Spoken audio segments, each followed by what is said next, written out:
Now let's take a look at the topics to be discussed in the basic course on Android Studio. We'll start by learning more about the Android system itself. We'll analyze how applications work, how the platform is built, and learn about the tools used to create applications. Using them, we'll be able to use our time more effectively while creating applications of the highest quality. We'll create a very simple application which will present some basic issues, such as creating activities, communication between activities, or handling views. We'll also get to know the resources mechanism and learn how they work on various devices. Thanks to this, even after the basic course, you'll have mastered issues such as activity, intent, resources, or layout. Armed with this knowledge, we'll move on to create a more complex application. To-Do Expert. This application is used to manage tasks. It serves as an overview of tasks related to Android and shows how the application creation process takes place in steps. Let's see what our application will look like in practice. Right after the launch, we are welcomed by the login screen. Login takes place on the server.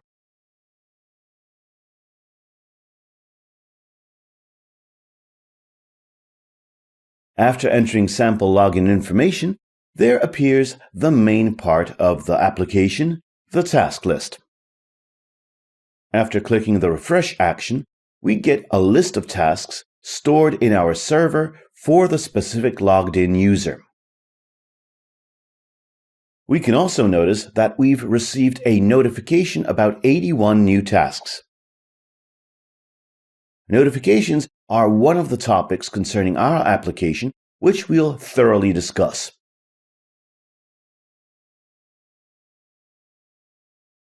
We'll also have the possibility to create entirely new tasks by adding the task text and the finished flag.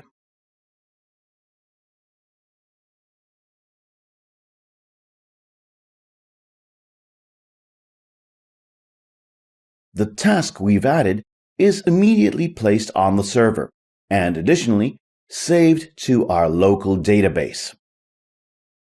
Thanks to this, we'll be able to check the task status right away.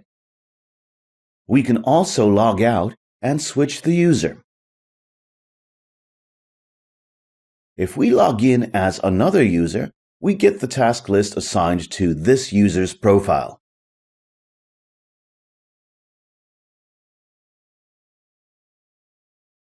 This seemingly simple application allows us to deal with many important topics.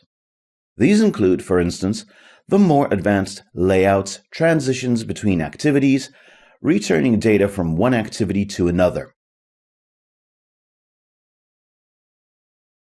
We'll also learn about things I use on an everyday basis: HTTP connections, downloading data from a server, writing to the database, as well as various adapters and lists. The downloaded data will be saved to shared preferences and the database. It will enable us to store large amounts of data which can be quickly used the moment we need it.